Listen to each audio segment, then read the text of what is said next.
Bonjour à tous et bienvenue dans un nouvel épisode du podcast. Salut! Dans notre dernier épisode, on a parlé de comment parler français naturellement, même sans tout connaître. Et aujourd'hui, on va approfondir un obstacle qu'on a mentionné brièvement, la peur de faire des erreurs. C'est probablement l'un des plus grands blocages pour les apprenants de langue, en fait. Pas le manque de vocabulaire, pas la grammaire compliquée, la peur elle-même de se tromper devant quelqu'un. Et cette peur peut littéralement empêcher quelqu'un de progresser, même après des années d'études. On connaît tous quelqu'un qui comprend très bien une langue, mais qui n'ose presque jamais la parler à voix haute. Alors, aujourd'hui, on va explorer d'où vient cette peur, pourquoi elle est en réalité mal fondée, et surtout, des stratégies concrètes pour la surmonter. D'abord, essayons de comprendre d'où vient vraiment cette peur de l'erreur. Je pense qu'elle vient souvent de l'école, en fait. Beaucoup de gens ont appris une langue étrangère dans un système scolaire où les erreurs étaient corrigées, notées, parfois même un peu moquées par les autres élèves. C'est vrai, cette expérience crée une association négative très forte entre faire une erreur et être jugé. Et cette association reste souvent bien après l'école, à l'âge adulte, même dans un contexte complètement différent. Il y a aussi une dimension plus personnelle, liée à l'image de soi.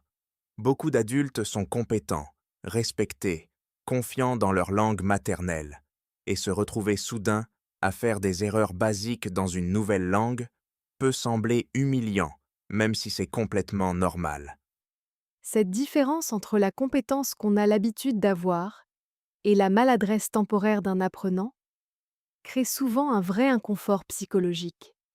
Et enfin, il y a la peur du jugement social, l'idée qu'un natif va penser moins de nous, ou se moquer si on fait une faute de grammaire, ou si on prononce mal un mot. Et justement, parlons de pourquoi cette peur, dans la grande majorité des cas, n'est pas vraiment justifiée. D'abord, il faut comprendre la perspective du natif. Quand un Français entend un étranger faire une petite erreur en parlant français, la réaction la plus commune, ce n'est pas le jugement, c'est presque toujours la sympathie, voire l'admiration pour l'effort fourni. C'est vrai, apprendre une langue est difficile, et la plupart des gens le savent, surtout s'ils ont eux-mêmes essayé d'apprendre une autre langue à un moment de leur vie. Et il faut aussi se rappeler que les natifs eux-mêmes font des erreurs constamment dans leur propre langue. Des fautes de grammaire à l'oral, des hésitations, des phrases mal construites. Personne ne parle de façon parfaite, même dans sa langue maternelle. Il y a aussi une réalité statistique importante. La plupart des interactions se terminent bien, même avec des erreurs. Combien de fois une petite erreur de grammaire a-t-elle vraiment empêché une conversation de continuer normalement? Très rarement, en fait. Et souvent, ce qu'on imagine être une réaction négative de l'autre personne, un petit silence, un regard, est simplement neutre ou lié à autre chose complètement, pas du tout à un jugement sur notre niveau de langue. C'est ce qu'on appelle parfois une distorsion cognitive en psychologie. L'esprit invente une explication négative à un événement neutre, souvent par anxiété, plutôt que par une observation réelle et objective de la situation. Et rien qu'en connaissant ce mécanisme, on peut commencer à le questionner sur le moment. Est-ce que cette personne juge vraiment mon français ou est-ce que j'imagine simplement le pire? Cette petite question change souvent toute la perception de l'interaction. Et il y a un point qu'on n'aborde pas assez souvent. Le vrai coup, ce n'est pas l'erreur elle-même, c'est le silence qu'elle provoque par peur. C'est une excellente observation. Chaque fois qu'on évite de parler par peur de se tromper, on rate une occasion réelle de pratiquer, de progresser, de construire de la confiance. Et paradoxalement, cet évitement prolonge le problème au lieu de le résoudre. Plus on évite de parler, plus la peur grandit, parce qu'on n'accumule jamais l'expérience positive qui pourrait la réduire. C'est un cercle assez difficile à briser, en fait. La peur empêche de parler. L'absence de pratique maintient le niveau bas, et ce niveau bas renforce ensuite la peur initiale. Alors que si on accepte de parler, même imparfaitement, chaque interaction devient une petite victoire, une preuve concrète que j'ai survécu, la conversation s'est bien passée, et cette preuve, répétée plusieurs fois, finit par réduire la peur naturellement. Et ce mécanisme ressemble beaucoup à ce qu'on observe dans d'autres domaines de la vie. D'ailleurs, la peur de parler en public, par exemple, diminue rarement en évitant les occasions de parler. Elle diminue en s'exposant progressivement, petit à petit, à la situation redoutée. Alors, passons aux stratégies concrètes. Comment est-ce qu'on peut vraiment surmonter cette peur dans la pratique? La première stratégie, c'est de changer de perspective sur ce qu'est une erreur. Au lieu de la voir comme un échec, on peut la voir comme une information utile, une indication précise de ce qu'il faut travailler ensuite. Exactement. Une erreur, c'est presque un cadeau, en fait. Elle montre clairement où se trouve la difficulté, ce qui est beaucoup plus utile que de rester dans le flou en évitant de parler. La deuxième stratégie, c'est de commencer petit, dans des contextes à faible risque. Parler avec un professeur bienveillant, avec un ami compréhensif, ou même seul à voix haute chez soi, avant de se lancer dans des conversations plus exposées. Et il y a aussi l'idée de préparer quelques phrases à l'avance, pour des situations prévisibles. Commander dans un restaurant, se présenter, demander son chemin. Avoir ces phrases de prête réduit énormément le stress au moment de parler.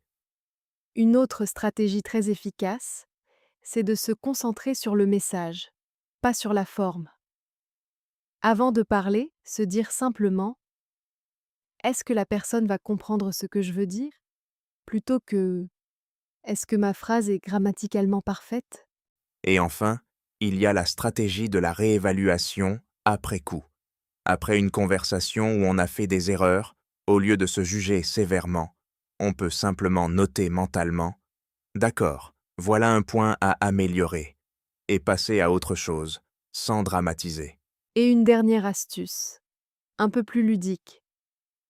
Certains apprenants se fixent un petit objectif amusant, comme « faire au moins 3 erreurs aujourd'hui ». Ça peut sembler étrange, mais ça enlève complètement la pression de la perfection et transforme même l'erreur en objectif positif à atteindre. Et je pense qu'il faut aussi parler de l'environnement dans lequel on pratique, parce que ça joue un rôle énorme dans la gestion de cette peur. Complètement.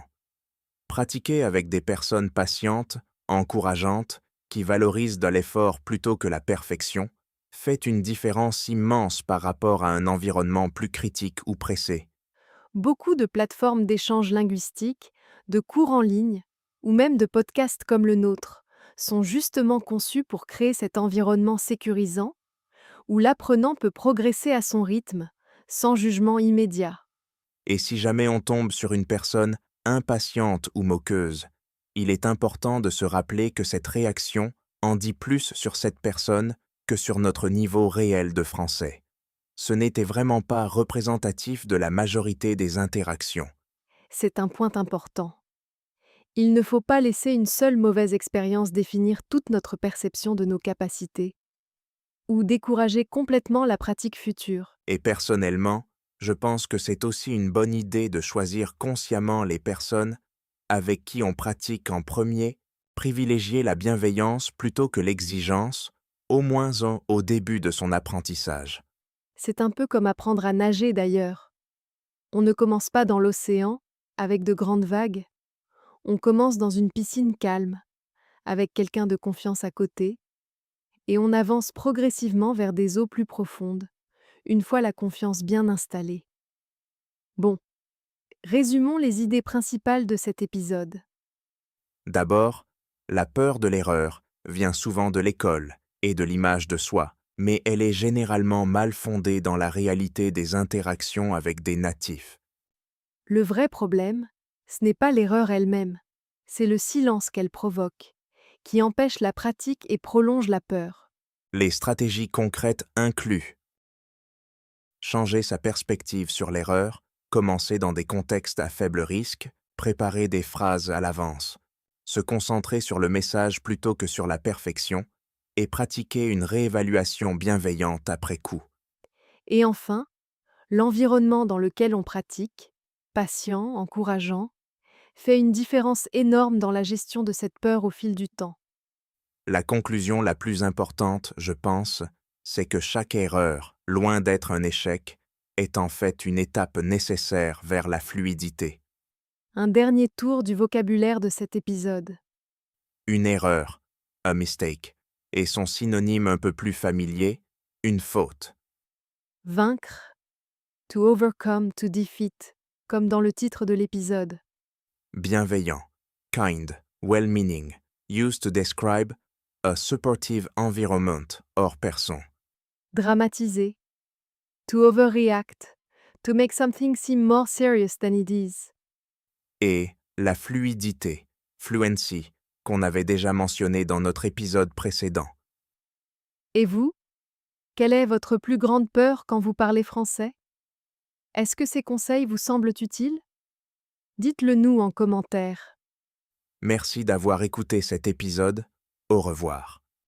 À bientôt pour un nouvel épisode. Au revoir.